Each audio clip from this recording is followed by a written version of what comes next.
देखिए, अगर बात करें तो ये बड़ा बिज़ेस्ट मार्केट है। अगर रघुनाथ जी की बात करें तो मंदिर भी यहाँ पर है और श्रद्धालुओं का भी यहाँ पर ज़्यादा तांता रहता है। तो चलने-फिरने में लोगों को बहुत ज़्यादा मुश्किलें और दिक्कतों का सामना करना पड़ता है। आप इस चीज़ को मानते हैं? देखिए, एज फार एज रघुनाथ बाजार इज कंसर्न, यहाँ पे जो भी वायलेशन है बहुत कम है, बहुत कम है। अल्लाह, दूसरे बाजारों को लेकर के यहाँ पे वायलेशन मतलब ना के बराबर है, थोड़ी बहुत है। तो गवर्नमेंट को हमने भी रिप्रेजेंट किया है, बोला है कि भाई इसको भी ठीक किया जाए, लेकिन यहाँ पे रघुनाथ बाजार में बाकी बाजारों को देखिए आप, बहुत बुरा हाल है। हमारे बाजार में इतना नहीं है, लेकिन फिर भी हम गवर्नमेंट को कहते हैं कि जो वायलेशन कर रहा है उसको सामान को अंदर रखवाइए। ऐसी बात नहीं है कि हम उसके उनके साथ सहयोग नहीं करते, हम उनके सहयोग करते हैं और हम आशा करते हैं कि गवर्नमेंट इसके ऊपर भी कदम उठाएगी। या गाड़ियाँ वगैरह जो पार्क रहती है, क्या उससे आप दुकानदारों को दिक्कत होती है या आम लोगों को भी दिक्कत हो जाती है? देखिए, हमने गवर्नमेंट को बहुत बारी रिप्रेजेंटेशन दी है कि यहाँ पे 12 बजे तक नो पार्किंग जोन घोषित किया जाए। उससे क्या होता है कि नो पार्किंग जोन घोषित होने से 12 बजे तक कि जो आसपास के बाजारों के लोग हैं या हम लोगों की अपनी भी गाड़ियां हैं वो यहाँ पे नहीं लगती हैं, और पूरा दिन कस्टमर की गाड़ियों यहाँ पे लगनी शुरू हो जाती हैं।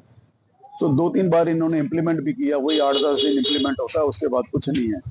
तो हम आपके माध्यम से ये भी कहना चाहते हैं गवर्नमेंट से कि रघुनाथ बाजार को 12 बजे तक नो पार्किंग जोन घोषित किया जाए, ताकि 12 बजे के बाद जो भी कस्टमर आए तो अपनी गाड़ी यहाँ पे लगाए, शॉपिंग करे और यहाँ पे इकोनॉमी को बूस्ट मिलेगा, लोगों की सेल्स इंप्रूव होंगी। तो सेल्स इंप्रूव होंगी तो नो डाउट बाजार में चहल पहल भी रहेगी। सर, अगर रघुनाथ बाजार की बात करें तो इसकी एक अपनी अहमियत है। क्या आप चाहते हैं कि ये हेरिटेज टाइप बने और इसका स्मार्ट सिटी का जो नाम दिया गया है, उस स्मार्ट सिटी के हवाले से ही इसके जाज़िब नज़र बनाया जाए, एक ब्यूटिफिकेशन के साथ इसको आगे ले जाना जाए? देखिए, ये काम हुआ है अभी, कोबल स्टोन, मैंने पहले भी बोला कोबल स्टोन या फुटपाथ बने हैं, लेकिन उसके बाद भी ब्यूटिफिकेशन की जरूरत है।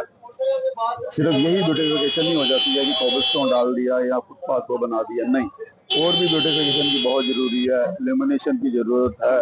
हमने इसके लिए रिप्रेजेंटेशन भी दी हैं, और गवर्नमेंट के क्या प्लान्स हैं, कैसे मार्केट को मतलब स्मार्ट सिटी के तहत और सुंदरता बढ़ाई जाए। जैसे इन्होंने ब्लैक पोल्स लगाए हैं, तो हमने भी डिमांड करे कि यहाँ पे जैसे तिरंगा लाइट्स आती हैं या फोकस लाइट्स आती हैं वो लगाई जाए, ताकि रात के टाइम पे बाजार की सुंदरता को और बढ़ावा मिल सके। स्टूल कंजेस्टेड बाजार है, आप खुद ही देख रहे हैं, स्टूल कहाँ लगाएंगे? फुटपाथ पे तो बिल्कुल ही नहीं लग सकता। फुटपाथ पे लगेगा तो जो दुकानदार हैं उनकी दुकानें आगे आ जाती है, तो फुटपाथ के लिए मैं तो स्टूल के हक में नहीं हूँ। हाँ, जैसे रेजिडेंसी रोड में इन लोगों ने बनाया वो बहुत ही, उसकी विड्थ ही बहुत है, यहाँ पे विड्थ बहुत कम है, तो स्टूल लगने का मतलब लगने ही नहीं चाहिए। यहाँ पे कहाँ पे बैठेंगे? आप देख लीजिए, फुटपाथ और दुकानों में कितना ही डिस्टेंस है, बाजार कितना ही चौड़ा है, यहाँ पे बहुत चौड़ाई हो ना, तो यहाँ पे फुटपाथ मतलब बैठने के लिए जगह बने। बैरिकेड्स लगाए गए हैं, साथ-साथ खंभे लगाए गए हैं फुटपाथों पे। हाँ, बैरिकेड्स इन्होंने लगाए हैं कि थोड़ी शोभा बढ़ाने के लिए, ठीक है, लेकिन इसके लिए और भी काम करने बहुत जरूरी है, और गवर्नमेंट को एक प्लान के तहत आना चाहिए कि अगला प्लान क्या है।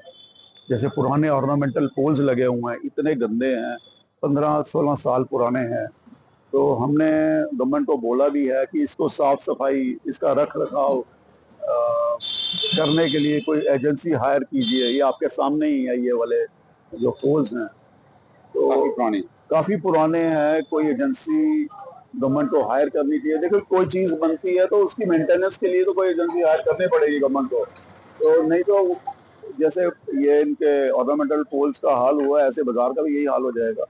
प्लस सफाई के लिए मैं आपके माध्यम से गवर्नमेंट को ये कहना चाहता हूँ कि सफाई व्यवस्था बहुत खराब है बाजार में। मैं काफी बार बोल भी चुका हूँ, हमने जो सुपरवाइजर है उसको भी बोला है टाइम टू टाइम, तो इसमें और मतलब काम करने की जरूरत है। हम लोगों को भी सफाई रखनी चाहिए, हम लोगों को भी सिविक सेंस होनी चाहिए। देखिए, सफाई कर्मचारी आते हैं, सफाई करके जाते हैं, लेकिन उसके बाद हम कागज फेंक देंगे बाहर, थूक फेंक देंगे बाहर, गंदगी फेंक देंगे बाहर, उसका जिम्मेवार कौन है? पार्टिसिपेशन तो हम लोगों को खुद करनी पड़ेगी इसमें। हम गवर्नमेंट को भी ब्लेम नहीं कर सकते। सफाई करके गए हैं तो आप 5 मिनट में अपने दुकान के बाहर जाके कूड़ा फेंक दे, उसमें सफाई कर्मचारी क्या करेगा? खुद सिविक सेंस लानी पड़ेगी। टीवी नहीं देखे हैं जिस पर उस मंदिर का या सारे इस मार्केट का होना चाहिए। मैं कहूँ कि पहली बात तो पहले रेलवे स्टेशन में होना चाहिए, जम्मू में ये चीजें देखने वाली हैं। फिर होना चाहिए मंदिर चौक में, बाजारों में होना चाहिए। हाँ भाई, एक यहाँ पे मंदिर है, या बावे वाली माता का मंदिर है, या जो भी प्राचीन हमारे हैं। अभी मुबारक मंडी में भी वो बन रहा है। तो आज का जमाना क्या है, सोशल मीडिया में प्रचार करने का है, तो बहुत फायदा होता है। एक्स्ट्रा लोग आते हैं, टूरिज्म बढ़ता है, सभी को फायदा होता है इससे। शुक्रिया सर बात करने के लिए। एक प्राचीन मंदिर रघुनाथ मंदिर जिसको कहा जाता है, और जिस तरह से संजय सर ने बात कही कि यहाँ पर बहुत ही पुराना मार्केट है और ये सदियों से ये मार्केट चलता आया है। इन्होंने यही कहा कि यहाँ पर इस मार्केट को जायज नजर बनाया जाए और साथ ही इस मार्केट के हवाले से दूसरे लोगों तक भी इसकी अहमियत और हिफाजत पहुंचाई जाए, ताकि यहाँ इसको टूरिज्म के तौर पर लिया जाए और उस हवाले से इस मार्केट की और यहाँ पर इन दुकानदारों को भी फायदा हासिल हो सकता है। उन्होंने यही कहा कि आने वाले वक्त में इन्होंने बहुत सारी अपनी तरफ से जो सरकार तक गुहार लगाई है और उम्मीद करते हैं कि आने वाले वक्त में जितनी भी इन्होंने डिमांडें रखी है वो पूर्ण हो जाए। इरशाद मानी, ग्राउंड रिपोर्ट के साथ मुंसिफ टीवी के लिए, रघुनाथ बाजार, जम्मू से।